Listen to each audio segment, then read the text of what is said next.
And now for something completely different. Watch us on YouTube. Listen on your favourite podcast platform. Or ask your smart speaker to play the podcast Leicester Till I Die. Subscribe, like, follow, and join in now. Strap yourself in. Because we're set up, switched on, and ready to go.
Follow us on Facebook, Twitter and Instagram.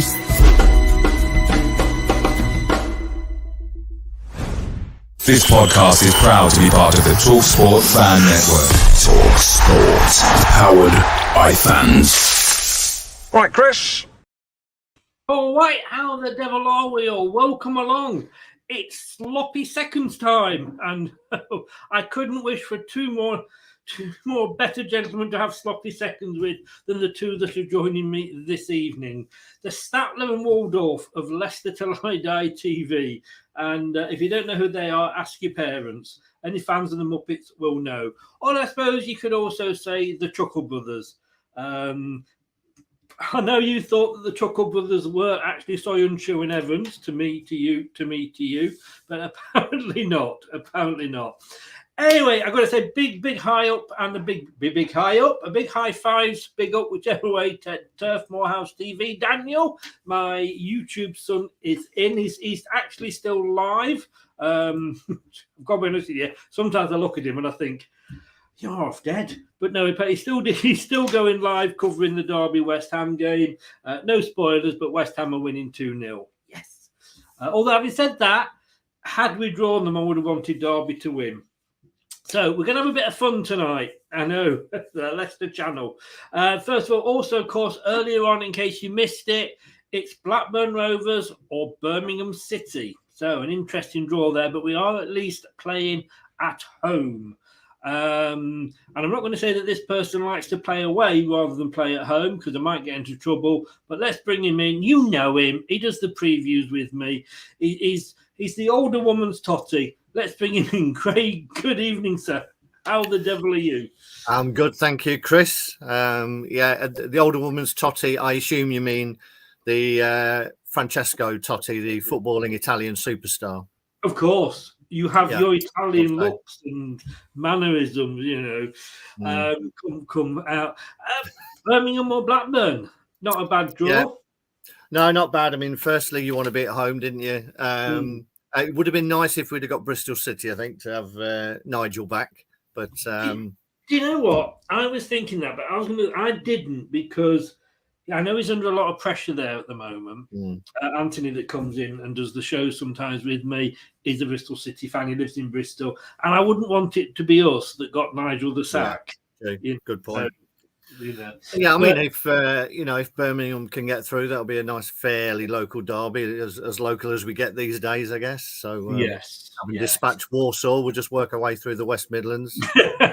Yeah, well, we're avoiding the East Midlands at the moment. Yeah. I suppose Leatherhead is somewhere we should avoid as well, maybe, because especially if you want a bounty bar, it's not the place to go. Dave, good evening. How are you? What is with this bounty bar bowl? Dreadful stuff. Good evening, boys. I'll tell you what, Craig, if I shut my eyes, you sound like Brad, about 30 years on. Oh, thanks. That's great. At least I I don't know know whether that that's a compliment or not. I know. No. Well, I didn't think about it either way, to be honest with us. It's just, I thought, bloody hell, Brad's coming. How's he getting here? And you've been called worse, Craig, haven't you?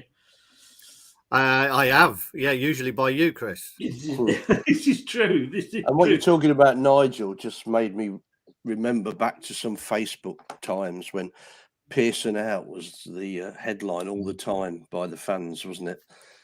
Everybody wanted Pearson to go. I mean, it was ridiculous. Usually, any manager, we're a fickle bunch. We are, aren't we? We are. Yeah. I don't get why. I say years and years ago, I remember sitting in the double decker and we had this old couple behind us every bloody week, and they just moaned all the way through. And at the end, I just, why do you come? Why do you bother? What's the point? I mean, we all have our moan at times or groans, but they never stopped. And this was the days of Weller, Worthington, Garland, all that lot. And you think, God, blimey. If you look up football fan in the Oxford English Dictionary, it just says fickle. Yeah, that's the thing. Well, we're going to find out how fickle you two gentlemen are this evening. We have Room 101, and if anybody knows it from the TV show, basically there's going to be 5 categories. Both Craig and Dave are going to give me somebody that fits into that category, and I have to pick the one that I want to put into the bin. I've got to be honest with you, knowing the categories and seeing them that are coming up, there's some very, very tight decisions. But it is down to Dave and it is down to Craig to convince me that their choice is the one I should be putting in the bin. Told you, bro, you're a sucker for punishment. This is the second show you've been on with me today, but thank you very much for coming back. So tonight's show, it is the first one, so we are having a little bit of a see how it goes evening. Room 101, there's going to be 5 categories. Goalkeepers, and I think that's the one to say when Craig knows me well. Defenders, midfielders, striker, and then there's going to be a very, very interesting wild card at the end. But are we ready to go, guys? I am indeed. Yep. So we're going to go with Craig first, simply because it's alphabetically correct. And we're going to start with goalkeeper. Now, I don't know whether I was in your mind when you picked this player, and I've got to be honest with you, I could not find one picture of him on the internet in a Leicester top, and I think that probably kind of sums it up. But it's this gentleman, Zelko Kalic, that was going to win the playoff final for us. Well, indeed, and I'd just like to say before we get into this, so I've not done this purely on footballing ability. There's other reasoning has come into my choices, because I mean it's rare that somebody has played for Leicester over a number of games and been shocking in all of them. So there has been other factors come into play, and I have a short list of others I could talk about. I don't want to, if I'm going first, I won't necessarily name them because I don't want to tread on Dave's toes in case he comes up with one of them. But this was a fairly short list, goalkeepers, to be honest. It's difficult because we've not had that many keepers who have only been here for a short period of time. And over a period of time, usually goalkeepers, if they make howler after howler after howler, they're gone pretty quick anyway. So we've not had that many. But apart from giving me one of my greatest moments, old Kalic, when he came off the bench in the playoff final, never touched the ball, as Claridge shinned one, although he doesn't like people saying he shinned it now. No, now he's thinking of the money that he gets. Exactly. Talking about it. Pinged it into the top corner in the last kick of the game against Palace. But apart from that, he didn't play a lot, but he did enough to put him in the all-time non-greats. I think he probably only played 2 or 3 games. I think one of them he let in 3, and I think he threw 2 of them in. The thing with it, the weird thing about it, sometimes keepers need their to get confidence and play with the back 4 or whatever. He went on to have a pretty decent career, didn't he, in the Italian league? Yes. As I am Totti, I came up against him a few times in Serie A, and he was Spider Kalac. But for us, I mean, few appearances. But to be honest, he let in more goals than he had appearances. So if you've got a record like that as a keeper, I think you're on pretty dodgy ground. He played 2 games for us, allegedly. We actually got him from. I didn't realise he was Australian with a name like that. We got him from Sydney United. He played 2 games, like you say, the second of which was the playoff final, which he never touched the ball in. It says here, it says here 3 first-time appearances and then 2 in the chart. Yeah. 1 each in the League and League Cup, and his final appearance as the substitute. But like I say, he didn't even touch it. He went to Wolves with fellow Australian Steve Corica. He couldn't get a work permit. I wonder why. And he went on. He went back to Sydney United for 30 games. Then he ended up at Roda Perugia. I can never pronounce that. Perugia. AC Milan. Perugia. That's it. AC Milan. I mean, he played 38 games there. And he went on to become a manager. Northbridge Bulls he's at the moment. But yes, I mean, that was a marvellous comment that he said to Martin O'Neill, wasn't it? Go on, remind us all. Don't worry, boss. I'll win it for you. Yeah. It's funny because I was at that game and I do remember saying, I was convinced it wasn't going to penalties, even when they were bringing him on and it's easy to say it now, but I was convinced. I was telling them around me. I just had this feeling it wasn't going to go to penalties. I didn't think it would be as dramatic as it was, but I'm glad. I mean, he looked impressive in the goal, didn't he? I mean, he could touch both posts. I think he was that big. Yes, he was rather tall, wasn't he? Yeah. I mean, he had legs that kind of, if he was female, you would say went on forever and ever. 6'8" to be precise. He had a part-time job just doing the upper windows of houses, I think, because he didn't need a ladder. That is very true. So you know my feelings on him. I mean, I thought his nickname was Dracula because he was scared of crosses. I think in that League Cup game, I think we were ahead, but that was when he committed 2 absolute blunders. Yeah, I could be wrong. Well, you have gone for Mr. Kalac. Anthony says, good evening, Anthony. Can I put Brendan Rodgers in room 101? No, but Arsenal have already been put in. And it also says, evening, lads. Has Jim Davison put anything in room 101 yet? Again, Anthony, I've still got this vision in my head of that paused thing, whatever it was, sticking up. Oh, yes. I don't know if I've still got it. You don't mean this one, do you? Oh, God, yes. Oh, dear. Be careful where you pause the video. That's all I can say. It makes me laugh. So we have got, now, I've got to be honest with you, Zelko Kalac, like I say, Craig knows my feelings about the big man. I was surprised with your choice here, Dave. I've got no chance then, have I, really, anyway? Well, this is your moment. This okay. Is your moment okay. To explain. I did this, as you know, I did it fairly quickly, didn't I? Yeah. And I did it just based on instinct, gut feeling from over the years.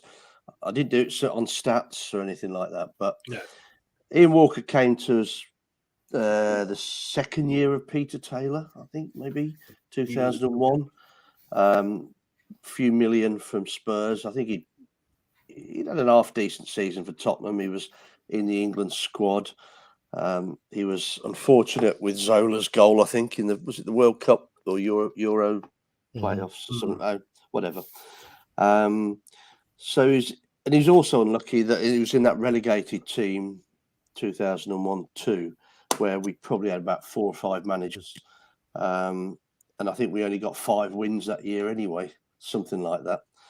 But I was surprised when we signed him. I thought, oh, well, that's okay, because I think he was replacing Tim Flowers. And who was the reserve keeper? Simon Royce.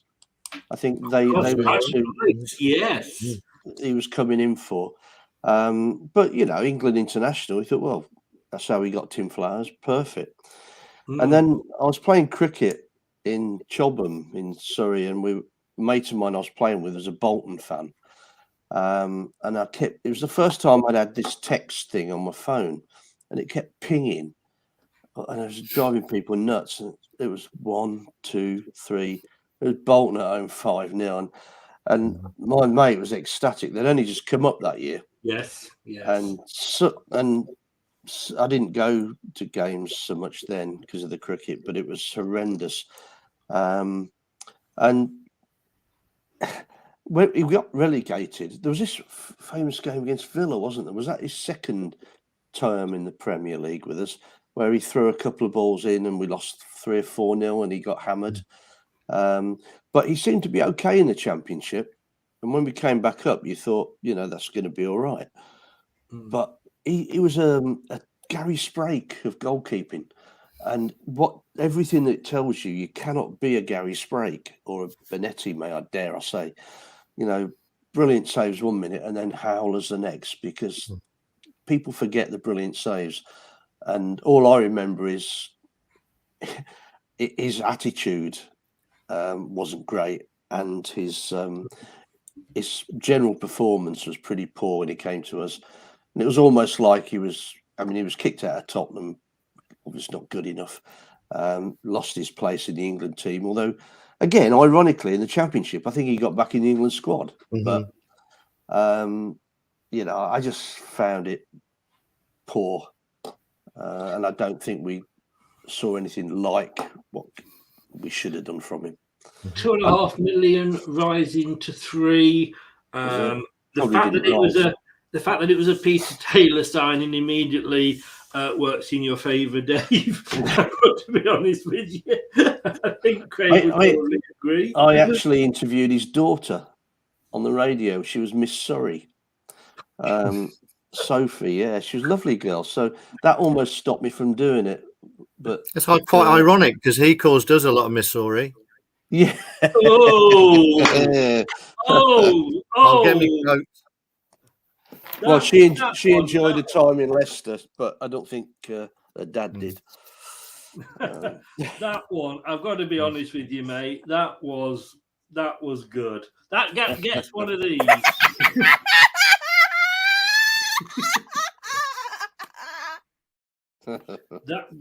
Does get. It's funny. The one thing I remember about Ian Walker was when somebody came out the crowd and yes, and basically took umbrage with his performance, I think. And I don't know, did he throw him to the floor or something? But yeah, I do remember that incident. That was against Aston Villa. Funny you should say that. Yeah. I just got this highlighted. 31st of January 2004. He conceded 5 goals in 18 minutes. So Bolton got a hat trick, I think. Walker put up such a poor display in the match that he was confronted by a Leicester fan who ran onto the pitch, telling him politely, I think they put the clean version on here, he didn't think he was fit to be a Premiership player. He also scored a bizarre own goal against Bolton Wanderers to give them a 1-1 draw at Leicester. He comfortably saved Kevin Davis's shot, but they lost grasp of the ball and it crawled over the goal line. And of course, I remember that 5-0 against Bolton, because like you say, they'd just come up and I was down the park with my 4 children, and like you say, my phone was pinging and I'm like, oh, we got an equaliser. Oh, no, we haven't. It's 2-0. Ping, we've got one back. No, not it's 3-0. I could not answer it anymore. He pledged to stay at Leicester despite the relegation in the 2003-04 season, but we couldn't afford to offer him a new contract. But guys, do either of you think that he was better than Tim Flowers? No. I wouldn't have said he was better than Tim Flowers. No. I mean, both of them we both of them had both of them at the latter ends of their career. I think it's fair to say we were never a big enough club to be attracting keepers really on the way up, were we? No. I liked Tim Flowers. I thought he was a decent stopper.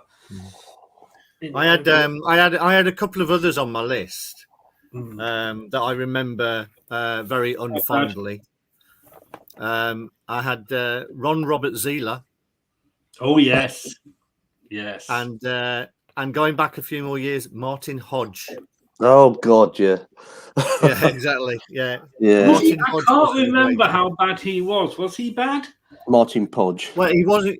Yeah, he wasn't great. And I just, again, like you, Dave, just going on instinct of vague memories. I can't remember ever thinking, "Wow, we've got a keeper on our hands here." And another one we got towards the end, and the only other one who came on my sort of short list was Ben Hamer, who wasn't.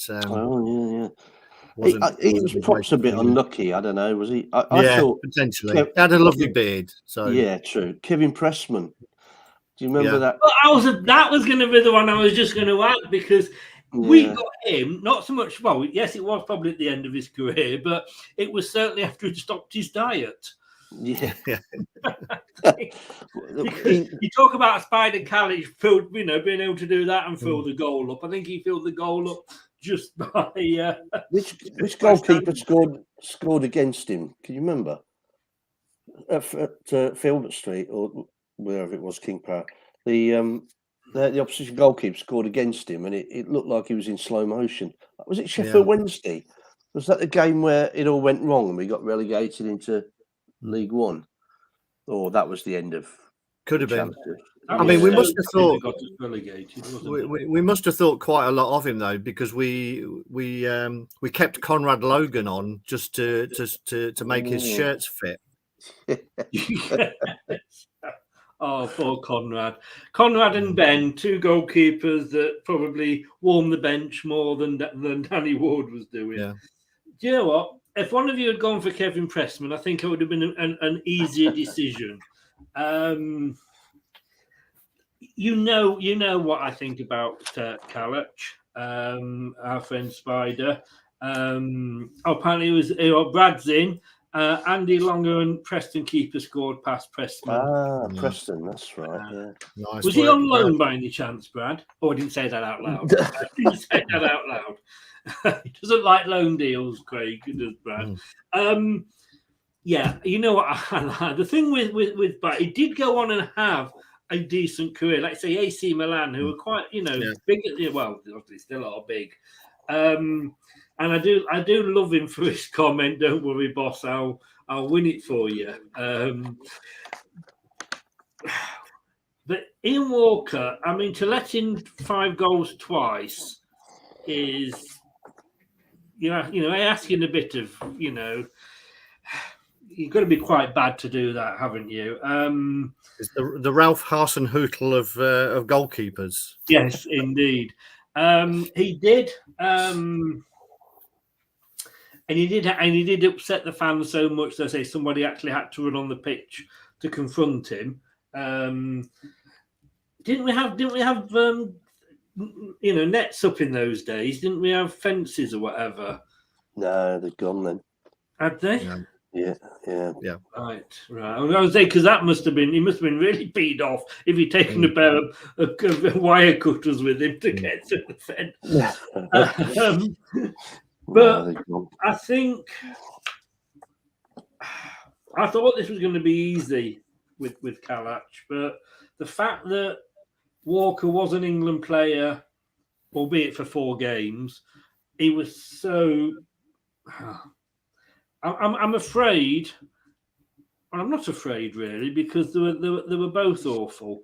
But I'm going to have to put Ian Walker into room 101. And there he goes. So I surprised myself with that one. But Ian Walker, but you were very close, obviously, with Kalach there, Craig. No nice to be able to surprise yourself sometimes, isn't it? It is. Right, we now go on to defenders. Now, we do. Will Craig be able to pull one back here? I'd literally forgot about this guy. It even existed. I suppose he is to defenders what Ian Walker was to goalkeepers. Mr. Mattock, do fill us in, Craig. Yeah. Joe Mattock was another of those. He was a bit of a homegrown, I say, talent. That he'd come through the ranks, I think. And to be honest, he wasn't that bad a player. The reason that I've chosen him over some of the others that I might briefly mention after Dave's had his pick is the fact that he was one of these players who thought the grass was greener on the other side, on the other side of the Midlands. And he thought that for his career, a move to Wolves, I think, was the best option. So he basically buggered off to Wolves, saying that they were a much better club, much bigger club, much better prospects. And he went off over there. Fair enough. But then he was still living at home in Whetstone, and the clever chap decided to go out in town. I think a few nights after he moved, and he basically slagged the club off, and then thought it would be fun to go out in town, where surprisingly enough there was a few Leicester fans who didn't take kindly to him slagging the club off. But apparently he continued to do it in the bar or wherever he was, and it ended up in a big fight, and again more bad publicity. We had a lot of bad publicity around that time. I think we had enough going on, but mainly so. This is one of those. I've got a couple of players in like this, but this is mainly for his off the field antics. And I haven't got a problem with anybody moving on, but don't slag off the team that gave you your chance in the first place. When you're still living locally. Exactly. Did he? Am I thinking of somebody else that had a bit of trouble with a lady? I think you're thinking of Dave. So we all have trouble with a lady. I know Dave. He's banned on Facebook. I mean, we know what he's like. No, I thought it was Mattock that got accused of, unless it might be. I mean, he could be watching. If not, let's just let's say it was him anyway. Yeah. I don't. Well, you say it obviously doesn't say anything on Wikipedia about that. That I can see. Wait a minute. Mattock pleaded guilty to a charge of affray on. Oh, there you go. Let's just read it out fully. On the 2nd of September 2009, he was charged with assaulting 4 people in the Churchgate area of Leicester. In July 11, 2011, it wasn't that long ago, Mattock pleaded guilty to a charge of affray, and on the 23rd of October, he was sentenced to 10 months in prison, suspended for 2 years, and ordered to complete 150 hours of unpaid work and pay £1,500 costs. So maybe I am thinking of somebody else, but there's somebody that I think was causing an affray with a lady. I thought it was Mattock. I think it was another somebody like him. I thought it was further back than that. But indeed, you're right. I mean, he spent 3 seasons with us, I think it was. Played 66 games, signed a contract extension, a 3-year deal in 2007-8 season. We rejected a bid from an unnamed Premier League club in January 2008, which was later revealed to be West Ham. who are still leading 2-0 into injury time.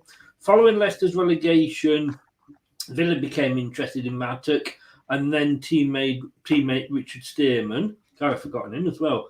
While Stearman left for Wolves in the July transfer window, Mattock remained at the club for another year.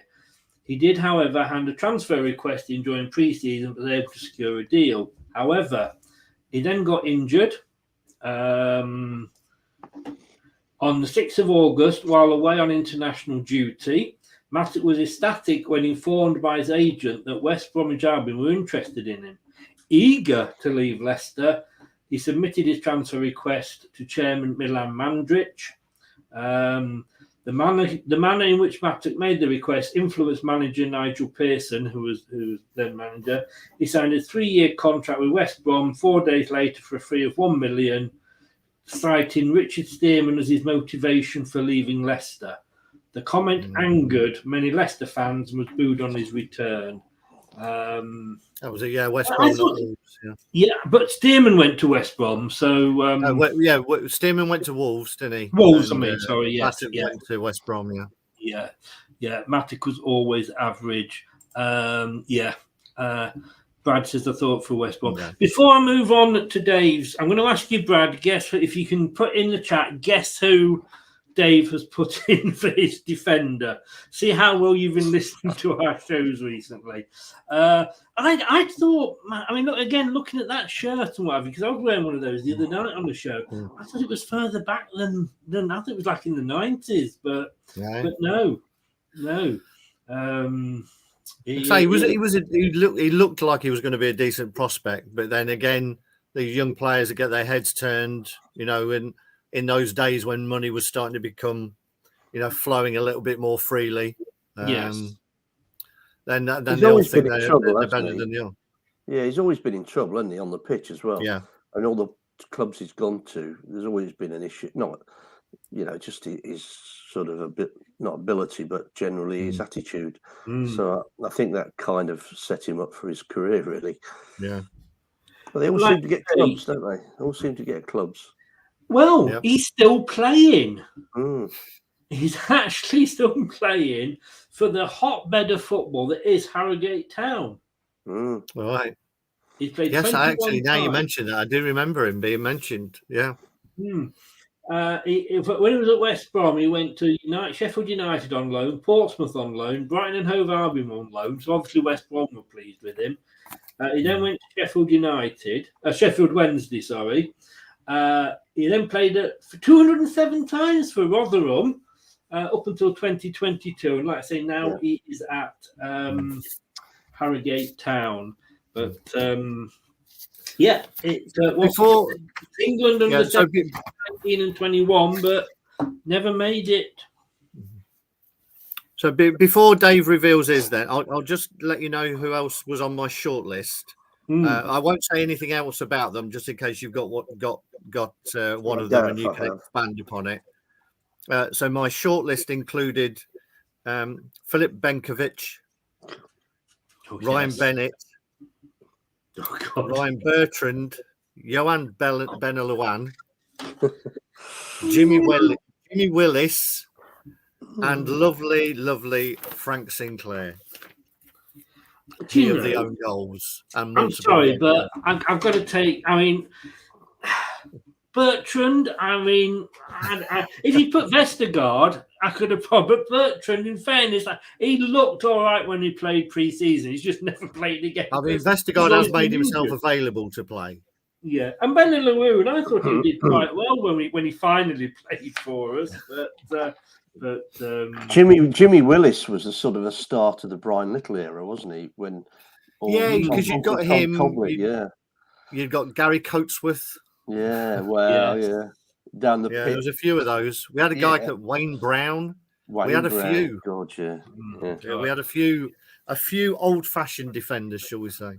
I had dinner with Frank Sinclair once, coming back down the motorway from a Leicester game. So it miffed us off that he obviously still lived in London and couldn't be asked. He grunted as he got his McDonald's, which I didn't think was good nutrition anyway for an own goal scoring fullback or whatever he was. And and I don't think he could actually put a sentence together. So that surprised me when I saw him as a pundit. He's now managing a team. Hey, Dave, have you seen some of the other pundits? Well, good point. Yeah, and that was going to be in one of my lists, but Chris stopped me from doing it. Oh, did he? No, we weren't going to do pundits originally. Changed the rules. Oh, yes, yeah, we were. Yes, yeah. I've got to say, I'll move on before anybody says Julian Watts, because he's obviously a representative on the channel, and he's all right. He's a good player. He's a good player. He was all right, Julian. Yes, you did. Guess what? Brad has correctly guessed it right. He has guessed it right. I don't see what the argument is on this one. I really don't. I mean, it's quite simple. I mean, I've never seen a defender make so many individual errors in the Premier League. Not just ordinary errors, simple, basic ones. Bad touches, poor judgments on tackles, giving the ball away in bad positions, and playing too deep, not aware of attackers coming on him. I mean, just the whole thing. I mean, he'd be a decent midfield player, because he's when he puts those through balls in, when he finally does it, instead of going backwards, they're good. But as a defender, with so many errors over the last couple of years, I just can't see how he's been kept in the side. Did we not sign him as a midfielder? Well, a midfielder, I thought, yeah. But because we got no defence in the last 2 or 3 years, he's come in and done it. But I just think, I mean, he was his fault then, do you think? Well, individual errors are his fault. Playing in the back four isn't his fault. And actually, to be fair to him, I think I said to you on one of the shows, he was starting to play okay. But he can't help himself sometimes. He's another Frank Sinclair type. Just the ball gets stuck under his feet, or he doesn't see a defender when he's passing the ball back, or an attacker, or he doesn't control it properly. I mean, it's just, you always know something's going to happen. One thing I'd say in his defence, Dave, is he wasn't a Brendan Rodgers signing, and I don't think anybody would have bought him to put in a back four to play out from the back, because it's clearly not his game. No. But he's being forced to do it. Yeah, but when he does play out, I think if he plays the ball out, he can put a good pass in. But I think the trouble is he's always looking to go backwards, and he sort of passes it short, then runs back towards the goalkeeper and gets it back and pass. And I don't think he looks like confident to me. That, yeah, well, possibly, but it doesn't look confident. He doesn't look natural. No, and he makes those silly little schoolboy errors, which any teams that we've played in, probably you'd bollock your defence if he did anything like that. I think it's a shame, because he gives 100%, but it's not, it's just not good enough for the Premier League. Well, that's. I mean, I've just looked on the lcfc.com website, and they have actually got him under defenders. Yeah, they've changed that. But then again, in fairness, they have got Perez under strikers. So we know they should change that. Yeah, whoever puts that together has no knowledge of football whatsoever. Jeff, thanks for popping in.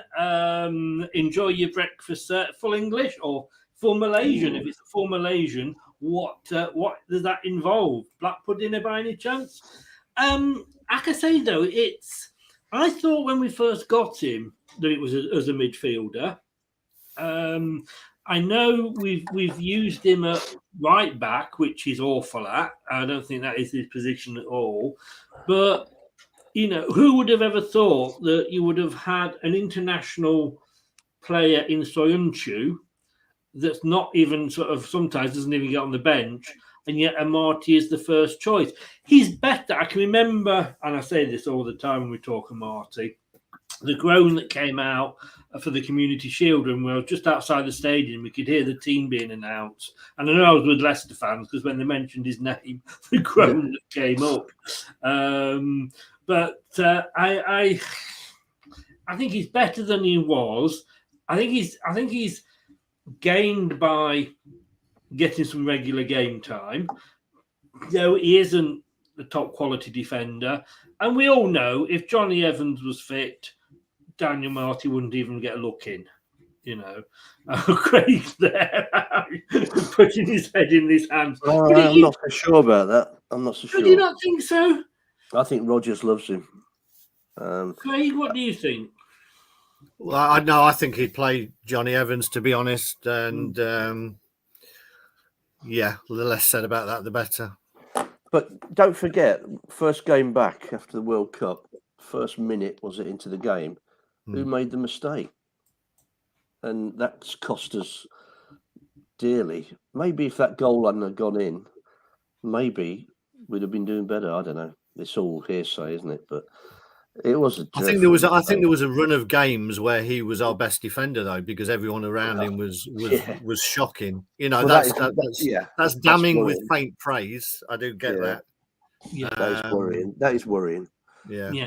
And as Rai said, and again, I don't know where the years are going, but I didn't think he was with us back then. But he was actually is a Premier League winner. Yeah. I mean, player of the tournament at the African Cup of Nations. Wow. Yeah. What, in midfield? No, centre half. Oh, for God's sake! But then, whatever we say, we won't convince Dave, Craig. I hate slagging Leicester players off. I hate it, but unless they're called Daniel Marty. I think that's just managers asking him to defend and not be some ball playing centre half. Yeah, I mean, I would agree with that. But these people are supposed to know what they're doing, so clearly they think he's a quality defender. I'm just saying, how do you make that many mistakes? Not just the odd one off. Consistently make that many mistakes. And play in the Premier League as a defender. I know. I think that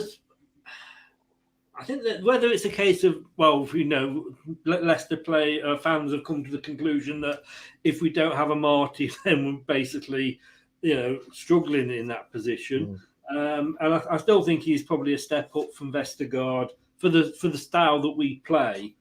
But I'm going to put into room 101, we had we put Dave's in before, and Marty. You know what? I can't put a Marty in. He's being asked to play that role, and I mean, he did have a bad start to the season, but that was Rodgers playing him on the left, and I'm sorry, but I've got to go for the fact that he's pissed off so many fans. And haven't got the brains to realise that when you're still living in the county, it's not what you do. I'm putting Joe Mattock into room 101. Oh, if only we could throw them, eh? Now we are on to midfielder. Now, I have a feeling that this is where, and I don't have a feeling, I know. I don't know which way I'm going to go. This one is, the others I had preconceived. Well, yeah, maybe that one. I mean, I was changed with Kalach. Who's going first here? No, you go first. Well, I'll tell you what, let Dave go first. No. Feeling the pressure, Craig, eh? Feeling the pressure, mate. It'll have to be Craig. It's just again, because I've got a few on my short list that I don't want to preempt. I'll go first then if you want. Hang on 1 second. You're messing me graphics up. It's up to you, boss. I honestly, I thought a professional host would go backwards and forwards, taking it in turns, but then I realised it was Chris. Look, it's C and D for Craig and Dave. That's the easiest thing for me to work out. There's no way to get a room 101 in. Yeah, up until half an hour before the show went live, I couldn't even get the graphics up. Wow. But okay, look, all right. What happens when you get older? It does indeed, as most things do. Dave, I'll let you go first with this one then. Okay. Junior Lewis, or as he's otherwise known, Master Taylor. Well, I was staggered to find out, and I did look into him a little bit. He only played 25 games for us. Is that true? 24 too many, wasn't it? Yeah, but is that true? And he had 5 on loan to us before that, and I couldn't believe that, because to me it seemed like he played for too many years. Junior Lewis played for Leicester because we had him on loan to start with. Yeah, and he played 5 games. Yeah, and then he signed. He was here 3 years. He played 25 games. Oh, that's bizarre. And he actually scored a goal. Well, he must have gone out on loan after that when Peter Taylor left. Then Taylor took him on loan with him, probably. But Taylor brought him on loan from Gillingham because Taylor had been manager there before he came to Leicester. Yeah. And then he did loan him out to Brighton, Swindon twice, and Hull. Right. And then, like you say, he had more clubs than Jack Nicholas at the end, didn't he? Well, I think they followed each other around 8 clubs or something like that. Straight away, he had something on Peter Taylor, you know. Yeah, straight away makes you realise that nobody else likes him. But I don't know what he was doing. He was a midfielder. He couldn't tackle. He couldn't tackle. He couldn't play the ball about.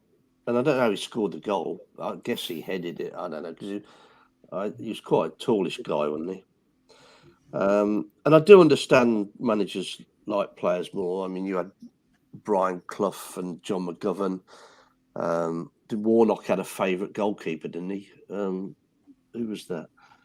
Anyway, and Harry Redknapp had his favourites, Defoe and people like Peter Crouch, maybe. So I understand that, but Junior Lewis was awful. He couldn't play. He was out. I mean, we're talking about Premier League here, weren't we?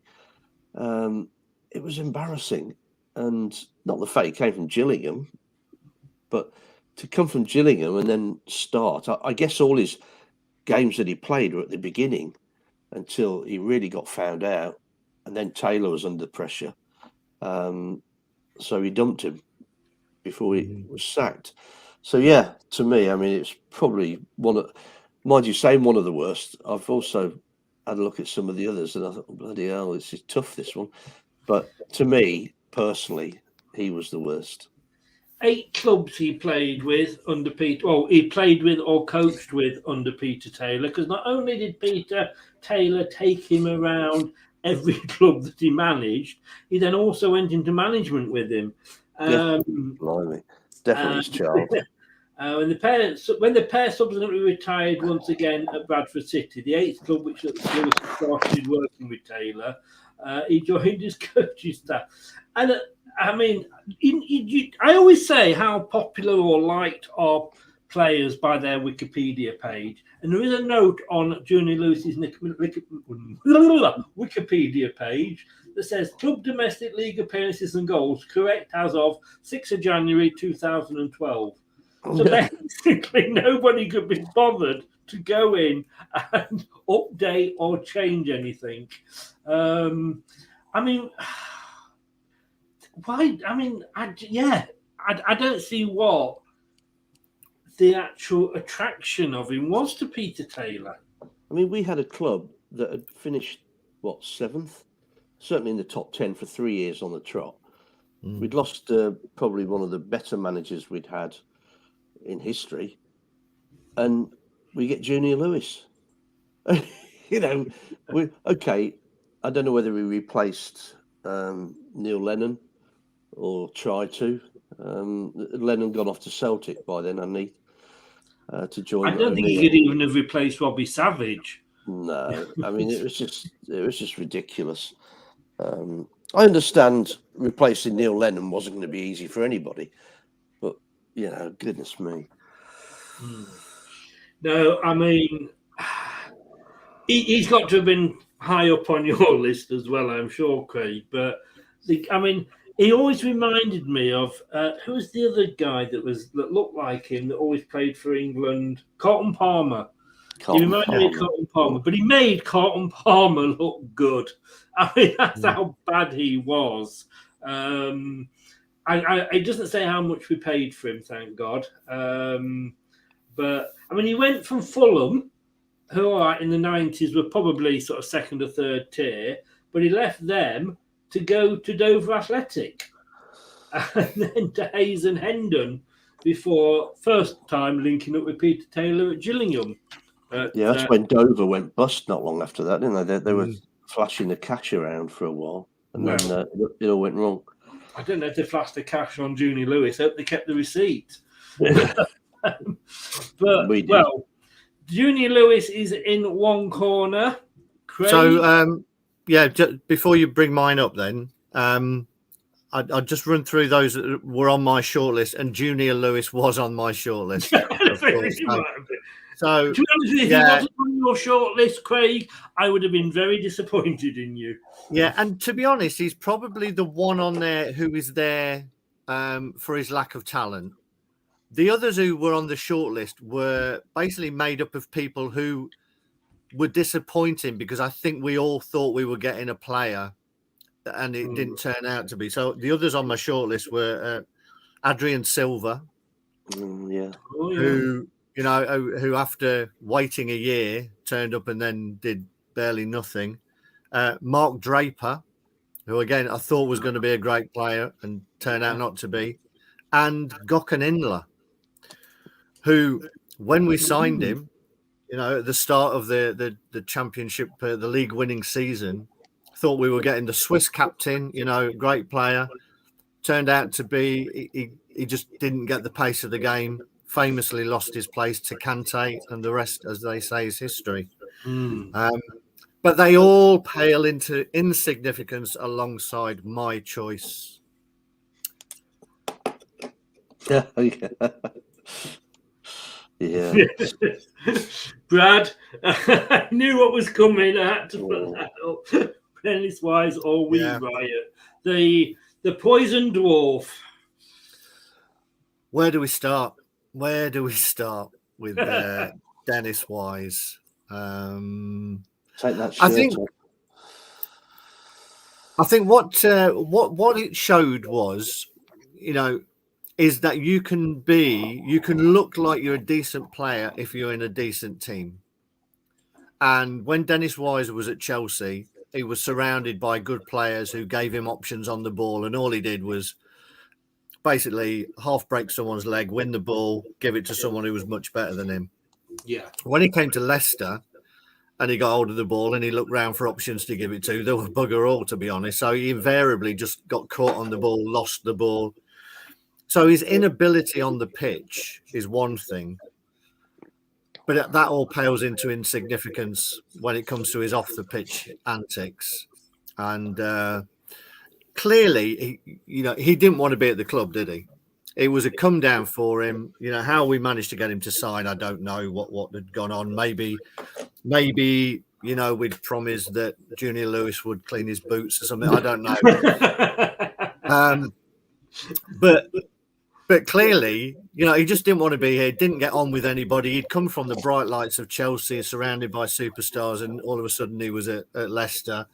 And he was hanging around with the likes of Callum Davidson, who clearly was a much better card player than him as well.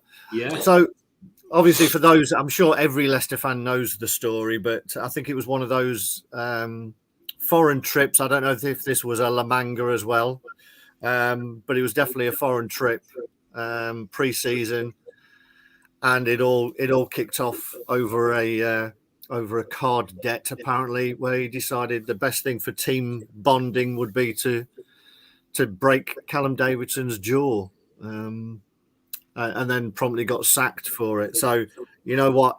I think even if he'd been a fantastic player. I think if that's how you go around it, we know, footballers have scraps or whatever. They all have moments, but he was just clearly someone who thought he was better than everyone else around him.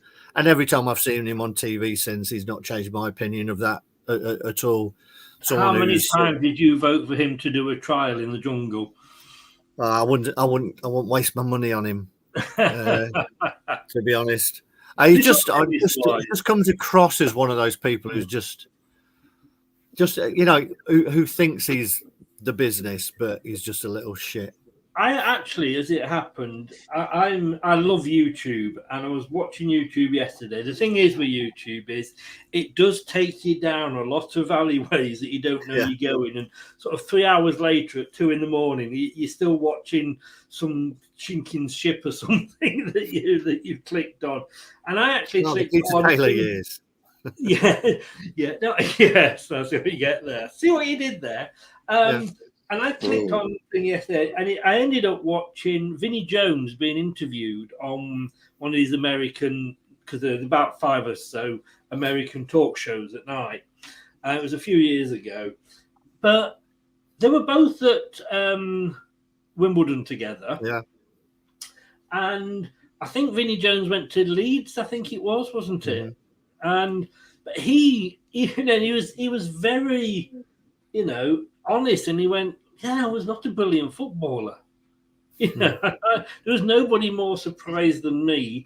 We had that team spirit at Wimbledon, and we won the cup, and then some of us got some big moves. They said that nobody was more surprised that these teams were coming in, because we couldn't really play football. And I'm thinking, that's the humility of a man.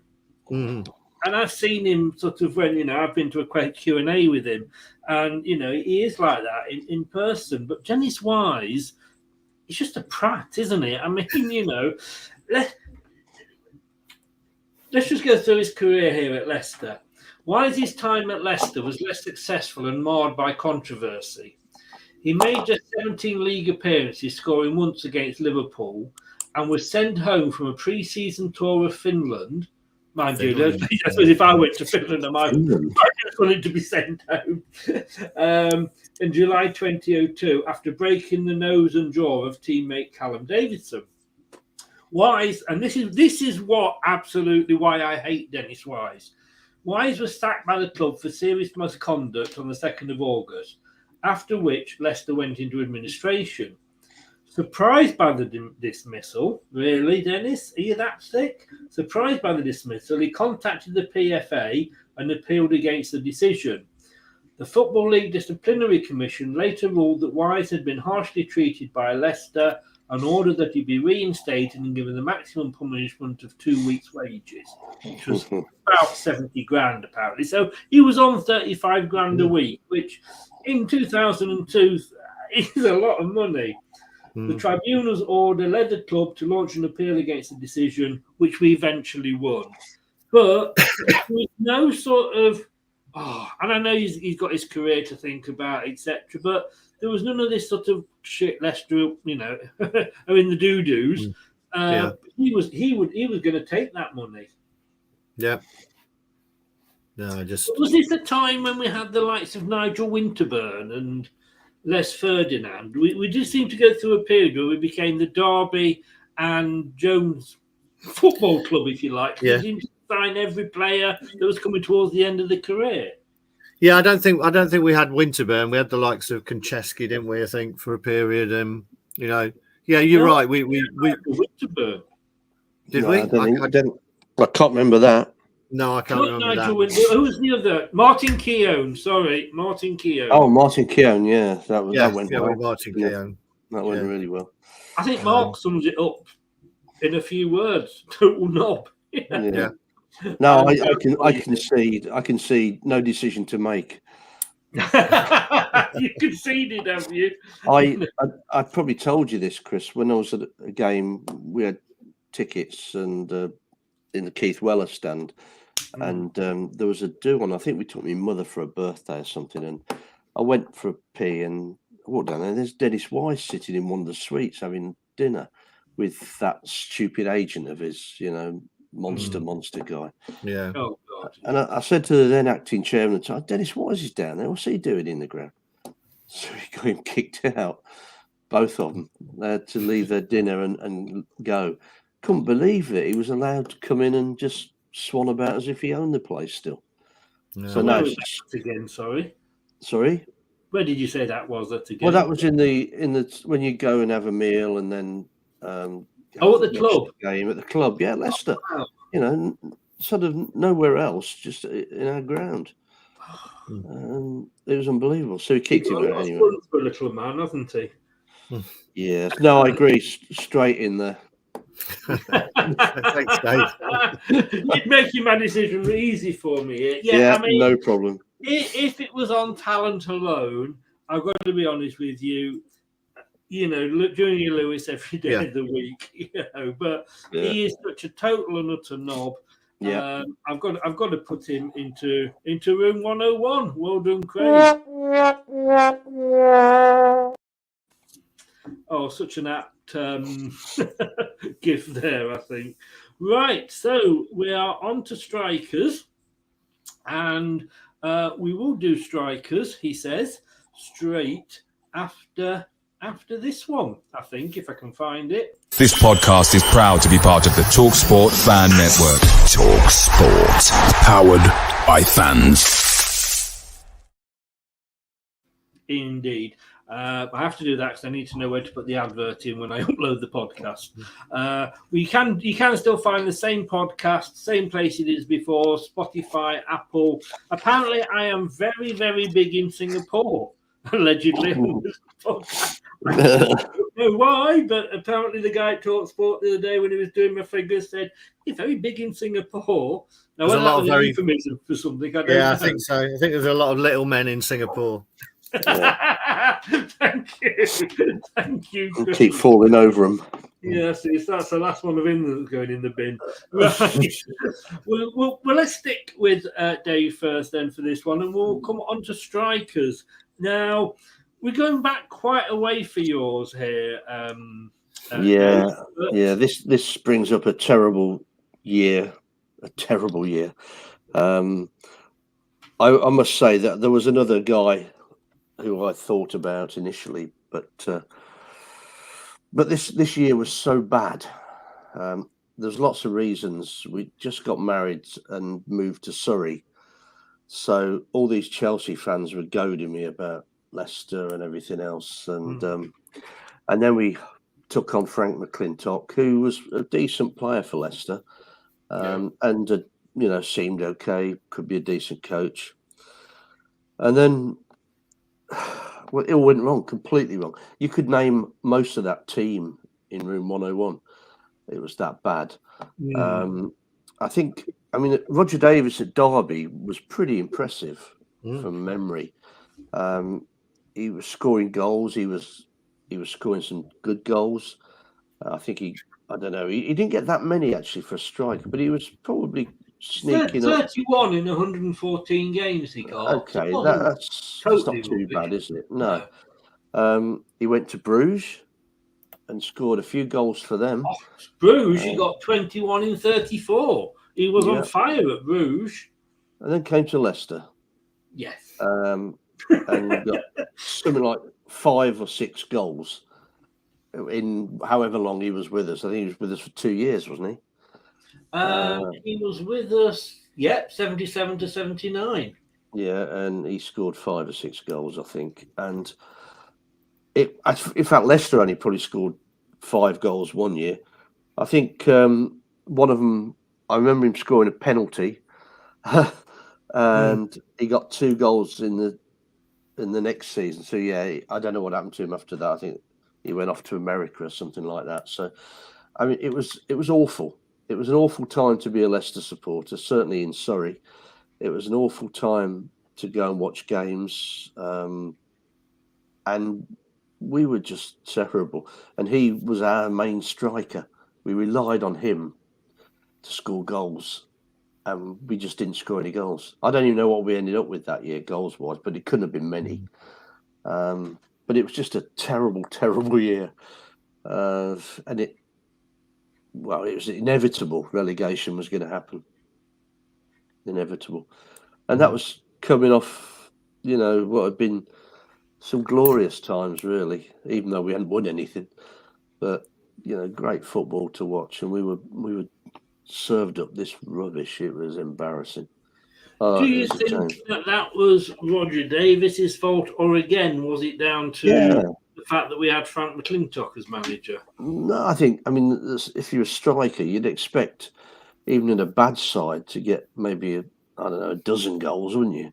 But I remember him falling over his feet and missing goals, and misheading. I mean, I might be doing him disservice because this is from memory, but it just seemed that he just couldn't do it. And I think the fact he'd come with these great goal scoring records, and at Derby he was a bit of a legend almost, made it worse. Well, I think, it's like you say, 21 goals in 34 at Bruges was damning. I think if you just saw that and not know who the player was, and he was, player for sale, you looked at it and you'd be thinking, oh, he's worth a look at. After us, he went to Tulsa Rednecks. Sorry, I lie. He went to Tulsa Roughnecks. 22 games, 8 goals. Then he went back to Derby for a couple of years, 22 games, 3 goals. Then he went back out to Seattle Sounders. That's where he did well, isn't it? Times and scored 32. Yeah. He then had a year during that at Seattle Sounders indoor. I don't know what the difference is there, but obviously play indoors. Yeah, could be. He played 18 times then for Fort Lauderdale Strikers. I suppose he was hoping that he'd get a match. Match. Yeah, nice, Chris. Moving on. Burnley, he went to Burnley, but never played for them. Then Darlington, Greasley Rovers, and he ended up at Stappen Hill in 86, 87. And then he did have a bit of a management career at Greasley Rovers. Yeah. But wasn't Seattle the time when American football was suddenly starting to take off? And he scored every 1 in 2, didn't he, or something like that there? Yeah. Scored a lot of goals there. And then played the indoor league. I think he couldn't stop scoring in it. I don't know how many games he played for them, but 7 games, 9 goals. Well, yeah, it's not bad. Yeah. So, but for Leicester, it was a total disaster. Probably one of the 2 worst strikers I've seen.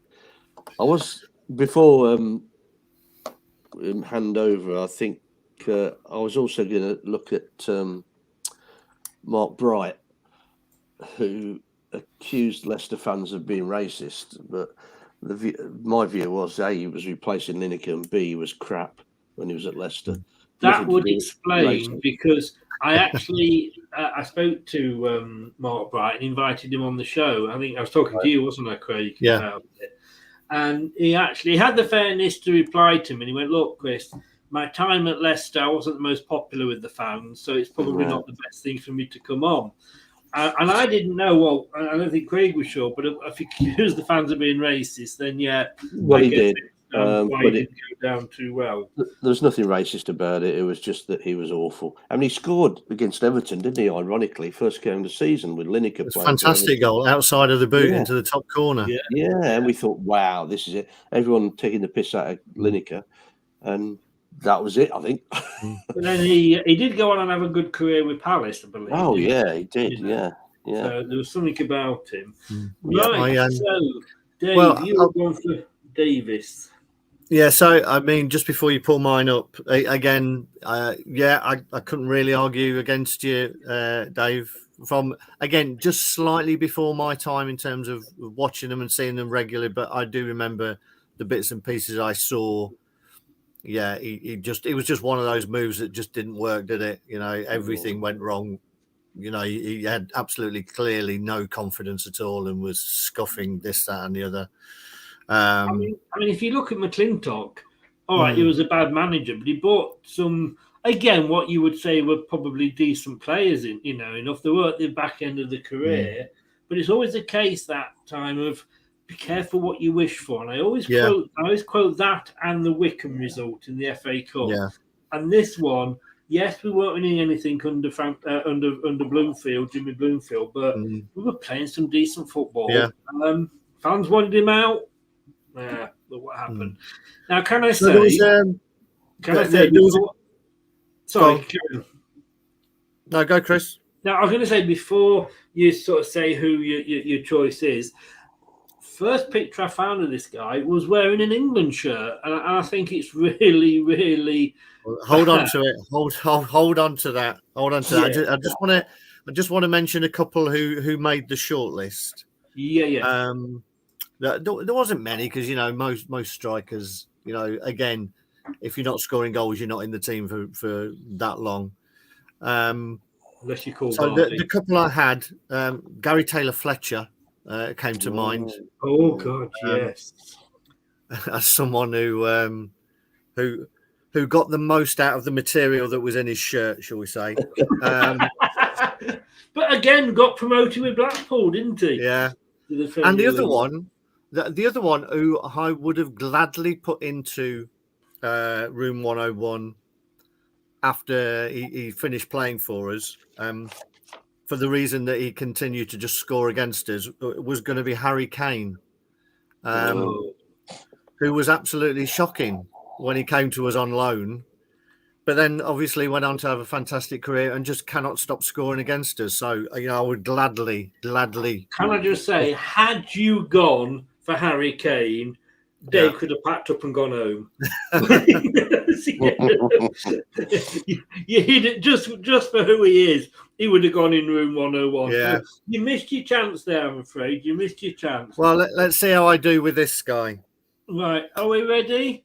Yeah. 3, 2, 1. Trevor Benjamin. I like Trev. Yeah, lovely guy. Playing for England, as you can see. He did. To be fair, though, we could all buy those shirts. Oh, that was harsh. That was very cutting, but funny. Yeah, again, he was bought, wasn't he? He was bought as the next big thing. He was going to be some kind of superstar. I think we got him from Cambridge. We did. Yeah, pretty prolific down there. But for us, I mean, he had a decent patch when I think we'd got relegated, and he went down and he had a little mini patch of scoring a few. But if you look at it, particularly his early career with us, it was absolutely shocking the number of games he played without scoring. And again, probably back then he would have probably been described as a modern day Roger Davis. Just couldn't really do anything. His touch was shocking. Had no confidence in front of goal. We'd create chance after chance after chance, and if it was like you could have moved the goal anywhere and he would have managed to have missed it. He was just, from my memory and watching him play, just a striker who gave you absolutely no confidence that if you created a chance, he was going to put it away. Do you ever see that meme where the fans are behind the goal holding a load of arrows up? Along. But I'm just having a look because there was another striker, and I can't think who it was, around the same time that moved just before. We got Benjamin, and I think we got, the bad half of the deal because there was a striker. I could be wrong. It's very unlikely, obviously, but I'm just looking here. Oh, God, is it Steve Claridge? Yeah, he played up front with Steve Claridge, didn't he, at Cambridge? Yeah, I bet that might have been the one. Bloody hell. Was it Dion Dublin? Yeah, it could have been Dion, actually, yeah. Good shout. Darren Hay, this is going to bug me, you know that, don't you? What are your memories of him, Dave? A great hope to start with, thinking that this could be the new Heskey, whatever, and then just amazed how he could have been signed for us. Again, it a bit of an Aki Mbaye in a way, wasn't he, really, I suppose. He looked the part, but just had no control. Get one-on-one, you just put your hands in your head in your hands and think. Yeah, he was one of those players, wasn't he, where his second touch was a tackle. Yeah, It just interesting. I can't remember him. I just remember you just watched with frustration. Yeah, and we seem to go through a phase like that. where we had these guys that we spent a lot of money on, without actually seeing if they were any good. I mean, it's no fault of his, but I mean, he didn't have two decent eyes, did he?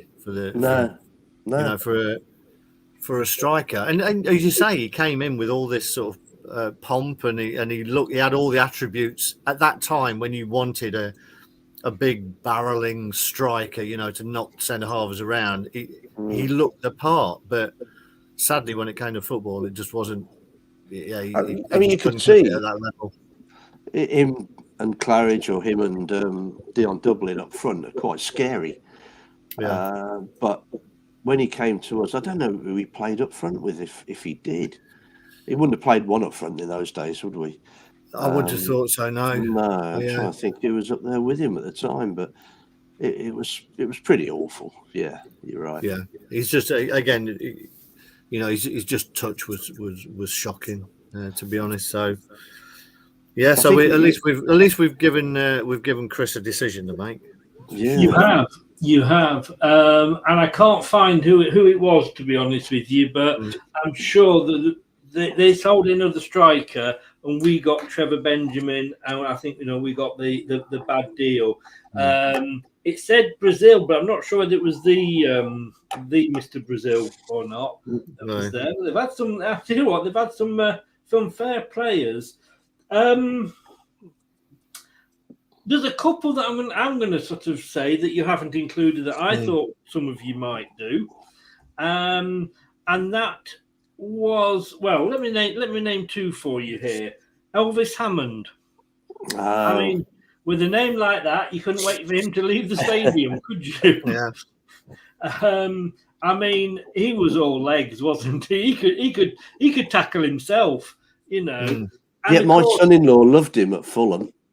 Yeah. Who did? My son-in-law, Fulham supporter. Well, he loved him. He said that he was brilliant there. And that was, I guess, in a way, I presume they were in like the second tier, were they at the time? And I'm sure I saw him play for. He played for Leatherhead as well for a short time at the end. Sure he did. But yeah, Leicester, you're right. There's nothing too special. And of course, this was the Craig Levein year, so you can literally go through the whole team, couldn't you? Starting with Rob Douglas, who never got a mention at the start. We forgot about him. But Mark De Vries. Oh, yes. See, Mark De Vries just gets off the hook for scoring that late winner against Spurs in the cup when we were live on TV. That was his one saving grace, wasn't it? I was quite excited about him at first, He came down with a good reputation because he'd been knocking them in at Hearts, hadn't he, under Craig Levein? And you think, he's got something about him. But we said Frank McClintock filled us full of Londoners. Craig Levein filled us full of Scottish players. And, they're not always the best, are they? Well, you think he'd have spared us the keeper, wouldn't you? In fact, Rob Douglas, actually, he should have probably been on the list, but... Yeah. Well, this is actually. Trevor Benjamin. My God, do you know how many clubs he's had? And he played for England one game, so that was when that picture was taken. He played one game for the England under-21s, and after that, he changed to Jamaica. Maybe he realised that his time with England wasn't going to be great. He played one game for England, didn't score. Played two for Jamaica and didn't score. Now, let me just go through this. Are you sitting comfortably? Then I will begin. Now, can I just say, this makes Junior Lewis's set of golf clubs look absolutely minute. Cambridge United, and then went to Leicester City. 81. When he was at Cambridge, he had 123 games and he only scored 37 goals, so you couldn't call him prolific. Okay. 81 games for us, 15 goals. While he was with us, he was loaned out to Palace, Norwich, West Brom, Gillingham, Worcester and Diamonds, Brighton and Northampton. We then sold him to Northampton, where he played one game, no goals.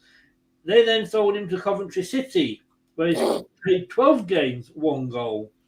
He then moved to Peterborough United.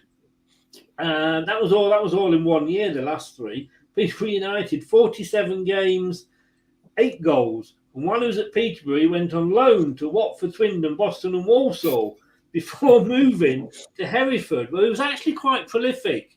He got 12 goals in 34 games. And then after Hereford, he went to Gainsborough Trinity, Northwich Victoria, Headingley Down, Wellington Town, Kidsgrove Avenue, Tamworth, Harrogate Town, Woking, Sunshine George Cross, Beddington Terriers. And while he was at Beddington Terriers, he went out on loan to Wroxham and Morpeth Town. Anybody keeping count here, by the way? And then he ended up at Morpeth Town, where he didn't even actually get a game. And apparently they're based in Northumbria, if anybody is. If you're playing for Beddington and they're sending you out on loan, then... In fairness, right, you know, when he went out from Peterborough on loan, that was within 2 years, 2006, 2007, he had 4 loans. When he was at Leicester, he had 1, 2, 3, 4, 5, 6, 7 loans from 2001 to 2004. And I think it says a lot if nobody wanted to keep him. Well, exactly. And when Peterborough loaned him out, that was from 2005 to 2007 and 4 loans. Now, 4 loans in 2 years is bad enough, but bloody hell. That is a long list, isn't it? You meet a lot of people, don't you? Of course, we could be doing him a disservice here. He could actually be on, the police's, what do they call it? Could be, witness relocation program. Witness relocation team, yes. That could be the excuse. You could spend your whole year going back to reunions, couldn't you? It'd be amazing. Can you imagine? You see those quizzes where it says, here's the name of the players, who is it? You'd never get it, would you? You'd never just like Trevor Benjamin. He did go into management as well, and that lasted no games. Didn't look like. Anyway. He played Mexico at Filbert Street in the under-21s for England. But anyway, that might lead you to think where I am going with this one. It has to be...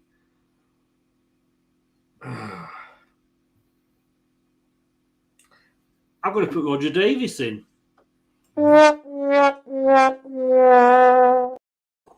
Only because it was such an awful period for us when he was in. We'd played like Brazil, and then we played like we'd had a Brazilian the season after. But yeah, it was bad. I can say I know Benjamin was bad, but I think there was worse ones, and unfortunately, Roger Davis for me was one of the worst ones. So it's wild card time, and this is the decider.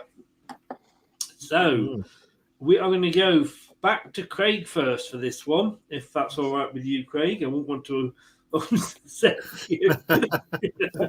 Your wild card, and this could be anything to do. It's got to do with football. I know Dave tried to put his wife in, but we didn't allow that. So we've got to stick with football. Hello, if you're there, Mrs. Dave. She's listening, yeah. He loves you, really. I'm only joking. So, Craig.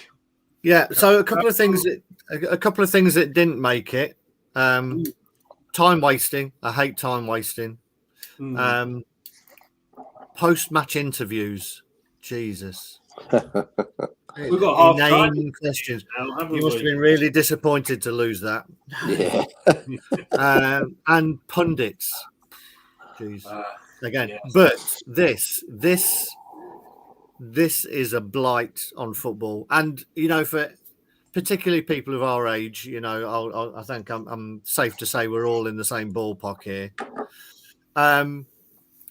It's absolutely disgraceful for me that footballers paid so much money, supposedly athletes, supposedly players who stick up for each other and are always there to rally round anybody who's getting any kind of stick or whatever, are quite happy to try and get fellow professionals booked or sent off by feigning injury. And this isn't just where, they've felt a little tap on the ankle and have thrown themselves to the floor to try and win a penalty, which, let's face it, all of this is cheating, but it's like legalized cheating that goes on in every single game that is played. And for me, VAR should be in the referee's ear when there's players rolling around. VAR can very quickly see if a player's been touched. And yes, if they get some kind of contact, you never know how bad it is. But there are plenty of instances where people are clearly not touched at all, yet will roll around on the floor as if they've been hacked down or they've had a headbutt or God knows what. And the new thing, I mean, for goodness sake, if you're under pressure in the box these days, all you got to do is fall to the floor and hold your head. They'll stop the game instantly. I mean, it's happening a lot more now. But as you can tell by raising my voice, I just absolutely hate it. Legalized cheating on the pitch, feigning injury. It should be stamped out. VAR should get involved. There should be yellow cards, red cards, bans. After every game, there's enough footage to look back at the game and find anybody who is cheating who should be done. It's absolutely disgraceful and I hate it. Terry says there, Chris, do you remember? Well, look at the picture. Do you remember that picture? I don't know if you remember the game, the Euros. The Italian player went down like his leg was broken, looking for a penalty, didn't get it. They went on and scored, and he suddenly was recovered instantly. It is 100% cheating. It's this rolling about that gets me. I'm a great lover of ITV4 Big Match Revisited. And you look at some of those, I don't know how any football was played on some of those pitches, but you're looking at the tackles that go in. We'd be playing goalkeeper versus goalkeeper these days, And I agree 100% with your comment that VAR should be used retrospectively. When a player has cheated, then, we can get red cards rescinded. So why can't we actually dish out? Because I tell you what, if you started, and you've got me now because this is one of my pet peeves, but if you get me on this topic, if a player keeps getting red carded when he goes down and he's cheating, the managers would soon stomp it out because they'd be losing the players left, right, and centre. I mean, Terry says there, Under tried it. The first game with Leicester. Was it an up and under by any chance? I'm going to say, we've got players who'll do it, but it's becoming normal. Yeah, and that's the problem with it. It's becoming an accepted part of the game, and it shouldn't be accepted. I mean, there are genuine mistakes. I think it was one game yesterday. The guy was sent off or booked, and he was the one that was fouled. But there was no VAR at the ground because it was a lower league. It's all Jurgen Klinsmann's fault, isn't it? It's not. The only people to blame are referees. It's like kids will get away with stuff as long as you allow them to get away with it. If referees and the lawmakers of this game allow players to get away with it, they'll keep trying to get away with it. Is it the referees, or is it like we said, VAR? Because the referee, let's be honest with you, like you say, holding your head, you've got to think, you've got to stop the game. Yeah. You have to. No, I get that. Yeah, all right. Look, the lawmakers and those people, the PGMOL or whoever it is, whatever acronym they want to go, they want to use at the time, should be getting it. These are the real things that annoy most football fans, not the stuff that they bang on about after a game. Why don't the pundits start calling these players out instead of just saying, "Oh yeah, he felt the touch, so he went down," and then they move on and analyze to death the fact that somebody wasn't marking someone at a corner or whatever. Start calling these players out for what they are, cheats. Well, I quite simply have to say, use VAR for that purpose. And exactly. You can look back and you can tell, and you can retrospective. If you're caught doing it, give a red card. Like I say, the managers will soon clamp it down. But it's very good, very well put across. Dave, actually, his wild card ties in very nicely with what we've just been talking about, Dave. Yeah. I mean, I agree 100% with Craig. I think it's disgraceful. And the other thing I would book players for is wagging their pretend card. Yeah. I find that despicable, childish, and just pathetic. But VAR, I'm a cricket fan, and it works well. It's a great concept.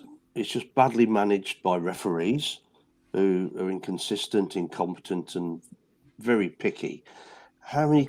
You've got a load of machines in a room with half a dozen people looking at it, supposed referees.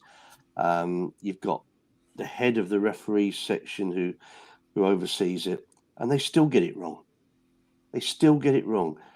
I don't know whether you remember. I mean, at the Brighton match, the away game, Brighton had a goal disallowed, and we didn't actually. Well, we saw the VAR thing on the screen, I think, but it was like nothing, and it had been 5 minutes for nothing happening before they disallowed the goal. And even all the Leicester fans were saying, "Look, this has gone on too long. If it's that difficult, it must be a goal. There can't be any reason, any sort of doubt that it's beyond reasonable doubt, isn't it? That's what it should be. It's to correct an obvious error. Yeah, that was clearly not an obvious error, so it should have been a goal." Do you think? Because I mean, during the World Cup, there was 10 officials per game. It doesn't matter how many there are, Chris, if they're shit. Exactly. That's what I'm saying. Do we need 10? Because what you're going to get is, what do you think? I mean, there was an assistant to the assistant supervisor. I mean, how many assistants do you need? Well, I'm a little bit with Paul Merson on this, ex-pros. Pros, when you play the game, when somebody's dived, when they're feigning injury, when they think they've been headbutted, but it actually hit the chest or something, or, you can see that. So why can't VAR see that? The people running it don't seem to know the rules unless they've changed, and I don't know them. They change every year, don't they? When did the sleeve come in for not handball, and has it gone out again? Because that handball is a mystery to me. And when did it start or stop? If you can't score with it, you can't play anybody onside, or you can't be offside with it, because that changes to each game as well. Accidental handball is has to be deliberate. The rules still say, as far as I'm aware, it has to be deliberate. Well, that doesn't work anymore. They're thinking up new rules to give reasons to give penalties or not to. You can't hold people on corners. Well, how many times you see shirts being pulled and stuff? No, referees do nothing. VAR doesn't see it because it's not an obvious error. I mean, you can go on forever about it, but at the end of the day, it's these clowns that officiate our game that are ruining it. And these are the clowns that are running VAR. Now, I hate a goal being scored and then you don't know whether to celebrate. You go up instinctively, but VAR's, oh God, here we go again. And then when it's given, it's not the same. They've ruined the game. And it's not the mechanics of it so much as the people doing it. And I mean, I don't know. Let's look at Arteta. How's he allowed to run up and down the pitch like a madman when I see managers at our place being told to stand in their technical area? That guy's never stood in his technical area, ever. I know he's been fined and warned and booked and whatever, but he gets away with it, and he still gets away with it. Well, VAR is there to correct the wrongs of the game. Now, if the fourth official, can't see it, then the 5th, 6th, 7th, 8th, 9th, and 10th should. But it's not working. Do you remember, Craig, in the World Cup, we were doing one of the games. I think it was Holland versus somebody, and they seemed to taking ages over the decision. But we looked at that and we saw what the officials were looking at, and we couldn't agree on it, could we? No, I think that's it. This is the tricky thing with VAR, isn't it? Is it VAR or is it the officials? And that's where it becomes a grey area, because if we were all in charge of VAR, we'd probably do a very much better job, much quicker as well. For me, on VAR, there should be like a 10-second rule. If you can't tell within 10 seconds, then that's it. You just go with what's happened. But I think it's annoying. There are so many things that are annoying about the modern game. That we could all have a list of 10, I'm sure. It isn't a contact sport anymore. I had written down time limit, and I think if you can't decide in that time limit, then it isn't clear and obvious. Yeah, that's right. You acted again in a way. You were talking to the converted there, Dave, because ex-players that once you get. I mean, I was watching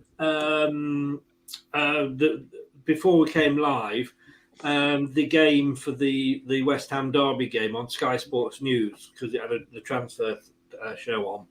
And Rio Ferdinand's brother, Anton Ferdinand, I think it was, they had in. Well, to be totally honest with you, he couldn't string two words together. And there he was trying to tell us about this game. And at one point, this guy, one of the other presenters, and of course they're professionals, they know what they're doing. He turned around and said, "Oh, is it a boring game?" And I thought that was a bit cutting, because I think you're going because he was bored, boring everybody else, listening to his voice monotonously go on.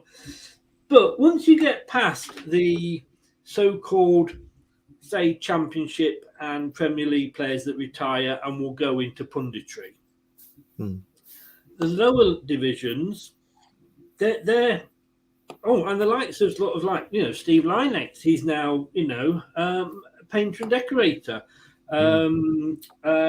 Julian Watts, he's now works in finance. And I remember having this conversation. I don't think a referee can judge other referees. It's like asking your best friend, because you're going to meet that person in 2 weeks. Why the bloody hell did you say I'd got that one wrong? And we all look at the playoff final last season, Huddersfield against Forest, and we know, John Moss must have had his best friend in the VAR. But referees have never played the game, or very few of them have ever played the game itself. And like you said, an ex-player, he'll look at that and he'll go, "Yeah, he didn't mean that." He'll know straight away, or he would say like, "Yeah, he's trying to pull one over there." So let's get ex-players on, and let's not have referees judging themselves. But the big question, and I agree with that bit 100%, the big question for me is, obviously they've got it in cricket, they've got it in tennis, and we all know, how it took tennis a few years to get it right, but we're a few years into this now. Is the VAR just not workable with the game of football? And what I mean by that is, Dave, do we need to change the rules to make VAR work? Because VAR doesn't seem to work with the rules as they are at the moment. Well, I'm not sure what the rules are, Chris. This is my point, that the rules have changed. The sleeve thing is a classic, and we had a goal scored against us a couple of years ago, was it? Off his arm. But it was above the sleeve level. That was the first I'd ever heard of that. Craig Dawson. Yeah, that's it. I'd never heard of that. I'm sure it must have come in. Perhaps I wasn't paying attention. But, and then suddenly no pushing and shoving in the box. And then there's pushing and shoving. Then there's the second phase and all this crap, Just stick to the rules. And if there's a clear error, go against the referee and say, "Look, you made a mistake, mate. Go back and sort it out." If a player's dived in the box or grasped his head, and also, Craig, what you said earlier about head injuries in the box, I'd send them off for 10 minutes. You got a head injury, automatically off the pitch for 10 minutes. If you're feigning it, well, unlucky. And if you're not, well, unlucky. But I think that's, as long as I've known you, Dave, I think that's one of the most sensible things you've ever said. Oh, cheers, mate. You're welcome. But I just think that beyond reasonable doubt or benefit of the doubt, call it what you like. If you're not sure, as you say, within a short period of time, then how can you make a decision? Because you could get 4 people looking at one thing at different angles, and they'd all disagree. So therefore, there's no clear and obvious error. Indeed. Let me just raise my chair again. It tends to go, obviously weighing too much because it tends to go down during the show. You're ready to pronounce judgment. Yeah. This really is a difficult one because I have spoken out on both of these. I don't think VAR for me is fit for purpose at all. Like I say, I think it needs to actually be sat down with the rule makers and then get together and say, right, this is what we need to do. And I don't think that will ever happen. And we do need, like you say, ex-players as well. Julian Watt said he would love to go down and be a VAR referee at some of these grounds. And then as well with with the Wrexham game yesterday against Sheffield United, no VAR because it's obviously a lower league team, and yet a game that let's say was played at Tottenham would have. I know they were away, but would have VAR. So that's totally unfair as well. You either got to have it for every game in a competition or no games in the competition. Players feigning injury. I mean, I was kind of a little bit tongue-in-cheek when I said about Jurgen Klinsmann, but obviously he was known for his diving. Yeah. But it is cheating. There's no two ways about it, And like I say, that picture that I put up for the player with that Italian sums it up. And I honestly think that if the, lawmakers grew a pair of balls and said, right, we're going to stomp this out. I mean, during the World Cup, they were forever going in and talking to them about pulling and holding in the area. Every corner, every free kick seemed to be taking a lifetime to take because we're doing that. They said, you waste time, it's added on. And that's, we were getting 10 minutes of injury time, but or extra time. Fair enough, because if you've been wasting time, so, hopefully that would cut that out. The thing is, we need VAR. This is the difficulty for me, because I think if we go for the players, then we would need VAR to enforce that, because we need to go back. But VAR is there, and it can be used, and it should be used retrospectively. And can you imagine Brian Clough, if one of his players kept getting sent off for diving? He would go mad. And I tell you something, if I'm not saying Haaland's a dive, well, Kane, we know Kane likes to dive, it's his favourite swimming sport, isn't it? But if he started to suddenly retrospectively get red cards, Conte'd be going absolutely mad, wouldn't he? So this really is a difficult one for me, because like I say, I've spoken out on both of these topics. VAR, though, well, players feigning, like I say, it is pure cheating. That's all it is. And I don't like it, if Jamie Vardy does it. I mean, how many penalties did he buy in our championship winning team in a season? If we're honest, VAR is more sort of, it's the people that run it, which I get. For me, I feel like Alan Sugar here. I have made a decision. You're fired. No, I am going to go for players feigning injury. Simply because it is cheating. It is cheating. Can't argue with that. And managers should grow a pair and say to the players, don't you bloody do that. And the only way to get them to do that would be to, like I say, get them sent off retrospectively. And I think it's stopped. And going back to another thing that you mentioned about pundits, they say, he's entitled to go down in the box. I mean, what does that say to everybody? Really, that just says you're entitled to cheat if somebody touches you. I mean, it should be enough force to put you on the floor, not. I felt him brush against me, therefore I have every right to throw myself to the floor. You know what, Craig? In teams I've played in, if you did that, your mates would take the piss out. Exactly. I've always said that your own players would have a go at you. Yeah. I've got to say, Dave, who was your pundit that you actually put forward? Carragher, that was it. Who would you have put forward, Craig? Jamie Redknapp. Oh, yeah. To be honest, that would have been a very difficult one again. Yeah. Two I Jamies. rarely hear any of them give any analysis that is actually interesting or something that we haven't seen ourselves. Just talking about the bloody obvious.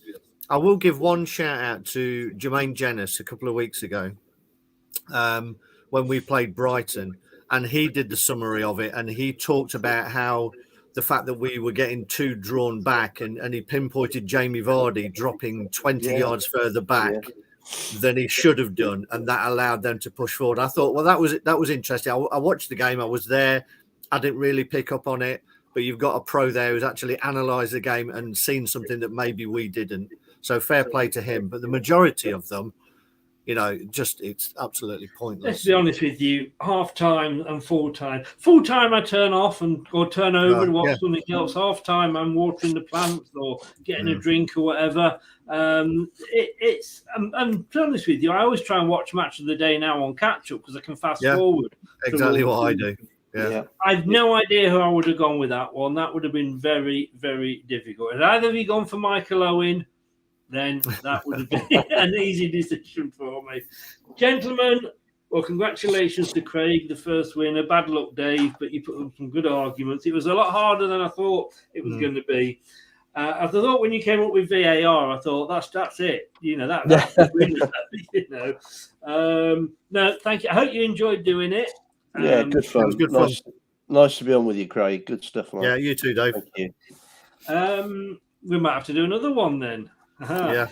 Craig, I will see you on Thursday if you are free for the preview. I think so. I'll let you know if I'm not. Yeah, we've got a Villa fan coming on, so managed to sort one out. But all the best, Craig. Thank you very much, and all the best to your family. Cheers, are mate. you going? It's away, isn't it, this weekend? So yeah, I'll be there though. I will be there. You're going away? Wow. Well, enjoy it. It's a little birthday treat for me. Oh, when's it your birthday? Saturday. This coming Saturday. Yeah. You kept that very quiet. 3 points.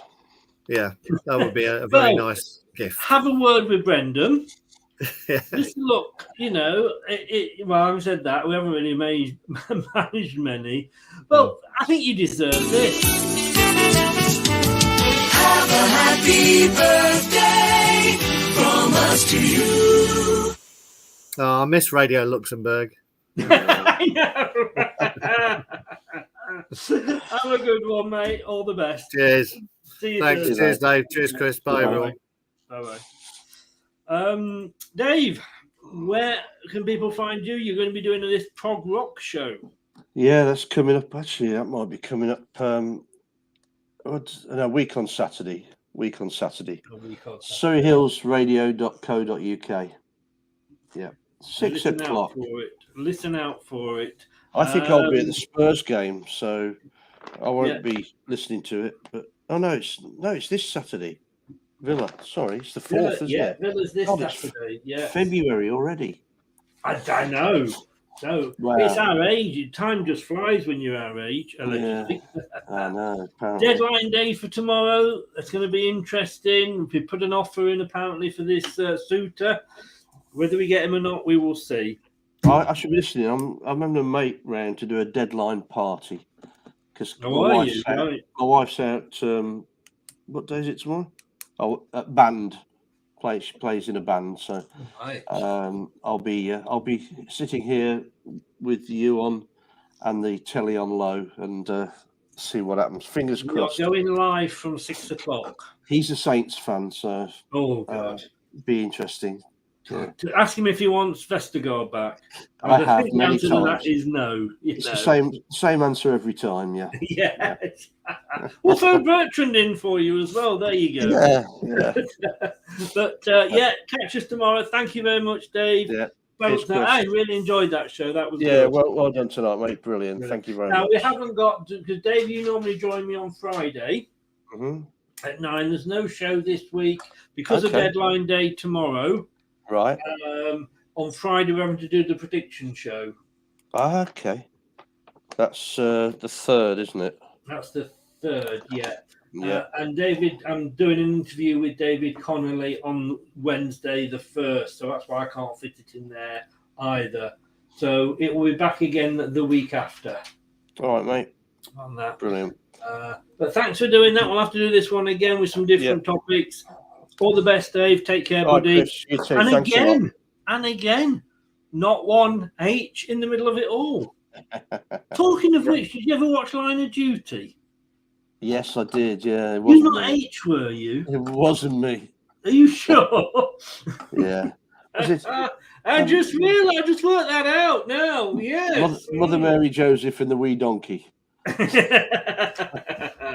Take care, mate. All the best. You too, pal. Cheers. Bye. Bye. Thanks to Dave there, and Mrs. Dave, who has been listening. Good evening to you. Terry says, "Got to go. That was different." Hey, this is the thing. They're trying to come up with something different. And Told You Bro says, "Good night. All enjoyed the show. Tomorrow, it's the big one. It's the transfer deadline day. Guess what?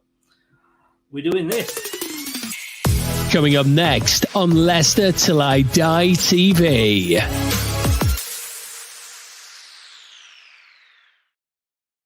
It is 6 o'clock tomorrow, possibly earlier, but definitely I think by 6 we will be doing the transfer deadline day show. Got different people popping in to join me throughout the night. So I will see you then, and let's fingers crossed for a couple of extra signings. Harrison, Harry Suter, get in. Hope you've enjoyed the show today. A little bit different, like I say, and a little bit of fun as well. And I will see you tomorrow night at 6 o'clock. Good night. Take care. Stay safe. This podcast is proud to be part of the Talk Sport Fan Network. Talk Sport. Powered by fans. That's all, folks. Thanks for watching Leicester Till I Die. This is Chris saying goodbye and see you next time.